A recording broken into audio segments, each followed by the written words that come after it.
Hello there everyone, and welcome to another YouTube session. For today's YouTube session, we are still with the pre-algebra placement test. We finished up last time on question number 10, and now we have a brand new set of questions, all having to deal with pre-algebra and most of the coursework and course material that you'll see within that pre-algebra class that you may be taking right now. So let's go ahead and start over here with least common multiple and greatest common factor. So the way I like to handle these questions, so they're asking me to find the least common multiple of 3 and 4. Whenever we talk about least common multiple, think about it like this. They give you two numbers and you are trying to find the smallest number that both of these numbers can go into, okay? Might sound a little bit tricky, but just follow these set of rules. Take 3 and take 4, and for each one, multiply each one of these by 1, by 2, by 3, by 4. Just go up, increasing every number, right? So start at 1. 3 times 1 is 3. 4 times 1 is 4. The next one is going to be 2 times 3 is 6. 2 times 4 is 8. Next one is going to be 3 times 3 is 9. 3 times 4 is 12. And we keep on going. Let's do it 2 more times. 4 times 3 is 12. And 4 times 4 is 16. And last but not least, 5 times 3 is 15. And this one is 20. So very easy to see here which one our answer is.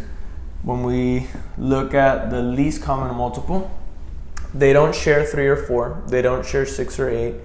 9 or 12 aren't the same, but they do share 12 though. That is the number that they both go into. So in this case, our final answer would end up being 12 because it's that first number that we see that they both go into, okay? So this is actually what you always want to keep in mind with least common multiple. You write out the multiples that each one of them has respectively. So these are the multiples of 3, which is 3, 6, 9, 12, 15. These are the multiples of 4, 4, 8, 12, 16, 20, and so on.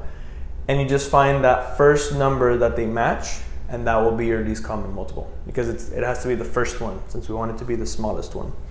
So that answer would be 12, right? Now let's go ahead and solve for the greatest common factor of 24 and 40.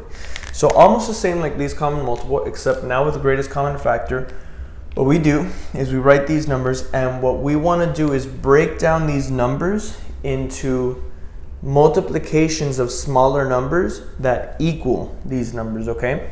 So what does that mean? Well, a really good multiplication to find that will equal 24 is like 2 and 12, for example. That's a really easy one that we can write off the bat. An even easier one is 1 and 24, because 1 times 24 will equal 24. Another one is 6 and 4, right? 6 times 4 equals 24. Those are another pair of numbers right there. Another one is 8 and 3, right? So 8 and 3. I believe that's mostly what we have. We repeat the same process now with 40. So you can say 2 and 20. You could say 1 and 40. You can say 4 and 10. And you could say 8 and 5. And those would be the combinations that we have for this number, right? 4 times 10 is 40, 8 times 5 is 40, 20 times 2 is 40, and 40 times 1 is 40. So now we can go ahead and circle all of the ones that we see that they share. So they do share a 2, for example. They share a 1, for example. They share a 4, and they share an 8.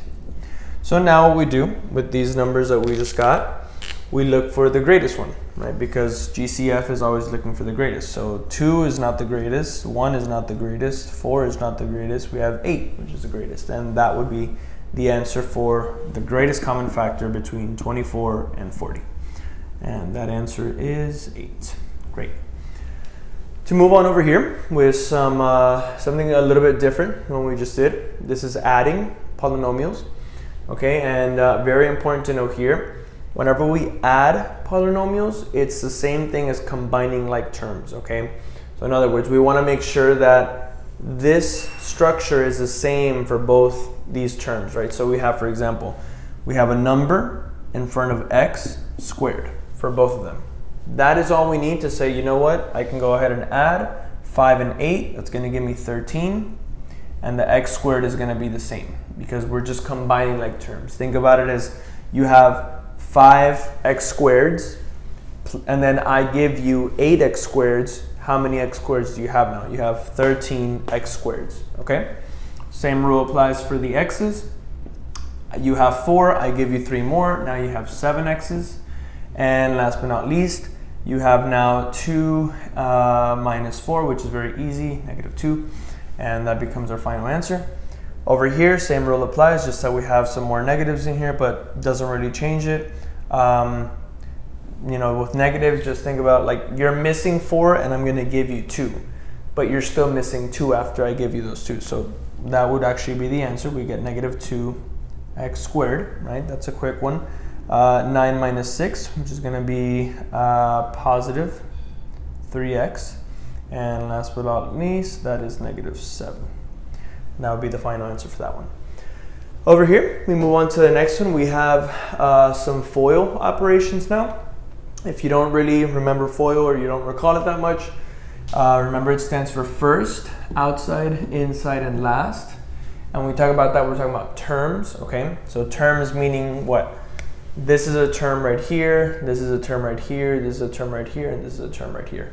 It's the numbers or the variables or the number and variables that are separated by the adding, subtracting, multiplying, and dividing signs. So in this case, we have 4 terms, 2x, 1x, and 6, and we want to FOIL them out. They're spaced into binomials, okay? Bi because we have 2 terms, 1, 2 for each one, 1, 2 for each one, right? So let's go ahead and do the first, which is going to be these 2. Then we're going to do the outside terms, which are the ones all the way to the end, which is going to be 2x and 6. And we do the inside terms, which are going to be the ones in between the outside ones, which are 1 and x. And then we're going to do the last terms, which is going to be 1 and 6, since they're the ones that haven't been multiplied together yet. And once we finish up that will give us the answer. So we have 2x times x. Now, very important here, we get 2x times x. We're not adding anymore, so this isn't going to stay the same. Now, x times x will give us an x squared, okay? That's very important to know. Then we do 2x plus 6, which is going to give us 12x. Then we do 1 times x, which is going to give us x. And last but not least, 1 times 6, which is going to give us 6. And very important here, just like how we did in this problem, if they look the same, then you add them and you combine them together, combining like terms, right? So here we have it again. 12x, x. Remember that if you want to make it easier for yourself, in front of that x you can put a 1, just so you can see that it's like a number and an x plus a number and an x. So in the end, that would simplify down to 13x plus 6, and that would be the final answer. And then over here, same rule applies. I'm not gonna do too much of the drawings anymore. I'm just gonna work it out real quick. So that's 2x squared for the first, then plus 10x, then plus 4x, and last but not least, plus 20. And we combine these like terms in the middle. So final answer becomes 2x squared plus 14x plus 20. And that becomes our final answer. And lastly, to go over some volume problems. When it comes to the cylinder, right, chances are you may not know the volume equation for, you may not know the volume, the volume equation for this, but it's pretty easy to solve for. All you have to do is think of it in this way, okay? So here we have a circle, right? I'm going to draw a circle at the bottom so that it can be a little bit easier maybe to understand what I'm about to say. So we have a circle, top and bottom, but I'll focus on the bottom one. They're both identical, so the radius here is 6 inches and the height is 10, okay? And what we can do, if you don't right off the bat know that volume equation, you can say, well, hey, if I can find the area of that circle, right? So I find the area for that circle, which if you don't remember, area for a circle, I'm going to denote it like this: AC is equal to pi r squared, okay? If you have that area and you solve for it, that's basically it's the equivalent of you filling it in. Well, now to get the volume, all you have to do is add a height to it. And when you add that height, it's going to extend out these arms.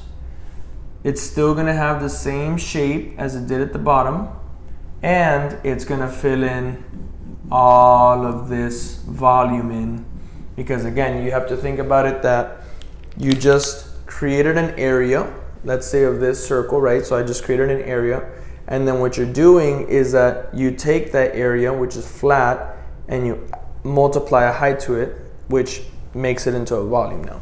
So that being said, you take that area, and the difference between area and volume is that volume, you're going to take the area and you're going to multiply it by the height, and that's it. Very easy. So not that bad. All you have to do is take this radius, square it, which is 36. I'm going to leave the answer in terms of pi to make it a little bit easier. So the area, first of all, is going to be 36 pi inches squared, right? Yep, 36 pi inches squared, or square inches. And then to get the volume, now we just take this value and we multiply it by a height. So volume is equal to 36 pi, sorry about that, 36 pi times 10, because we have 10 inches right there, and so we get 360 pi. And very important, units are very important here. Whenever we talk about volume, it's whatever unit we have cubed. So in this case, we're talking about inches, so it's going to be inches cubed. And that will be our final answer for that point. And that would really be it. These are most of the topics, if not all the topics that you're going to see in pre-algebra. So hopefully this placement test was able to help you guys out, understand a little bit more about all the different material that you'll see and the different types of problems that you'll see in pre-algebra. And stay tuned for the more placement tests that we'll be doing in the up and coming days. Thank you so much and have a good one.